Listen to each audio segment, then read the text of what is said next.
ওটা সিদ্ধান্ত বলতে মানুষের রায় আমাদেরকে মেনে নিতে হবে।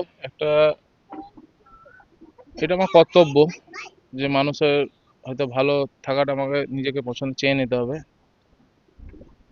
এমন কিছু ভাবিনি, ভাবলাম এই শুধু প্রশাসনিক পদ দিকে হয়তো আমি ইস্তফা দিচ্ছি বা পার্টির পদ দিকে দিচ্ছি, কিন্তু এই 12 নম্বর ওয়ার্ডের লোকের সাথে আমি সবসময় থাকার চেষ্টা করেছি বা করব।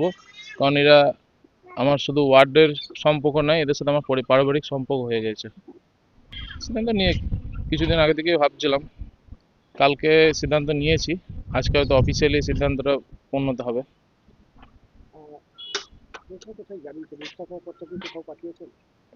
পৌরসভায় যাব, ইও স্যার আছে তার হাতে দেবো। দলীয়ভাবে আমি আমার সিনিয়র নেতৃত্ব যারা ছিল তৃণমূল কংগ্রেসের দুবরাজপুর পৌরসভা, দুবরাজপুর টাউনে, তাদেরকে তাদের কাছে পৌঁছাবো বার্তা। আমি দুবরাজপুরে 12 নম্বর ওয়ার্ডের কাউন্সিলর ছিলাম ও দুবরাজপুর শহর যুব তৃণমূল কংগ্রেসের সভাপতি পদে নিযুক্ত ছিলাম।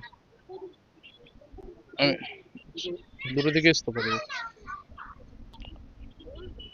এখন বললাম না যে এরা আমার পরিবারের মতন হয়ে গেছে, এদের কাছে আমি যখন তখন আসতে পারি বা এদের যখন ইচ্ছা আমার সাথে যোগাযোগ করে, এরা যোগাযোগ করতে পারে, এদের অধিকার আছে।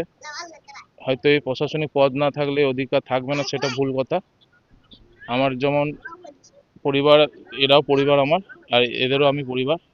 এরা আমাকে সবসময় পাশে পেয়েছে বা আমি সবসময় এদের পাশে পেয়েছি, তাই এই জিনিসটা থাকবে, বাকিগুলো না থাকলেও।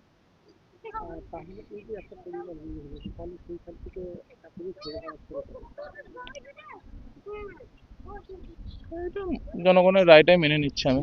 জনগণ যখন মেনে নিয়েছিল, মেনে নিয়েছে, তো দেখি বাকি সব পরবর্তীকালে দেখা যাবে। এখন আপাতত এটাই ভেবে রেখেছি, ইস্তফাটাই দিচ্ছি।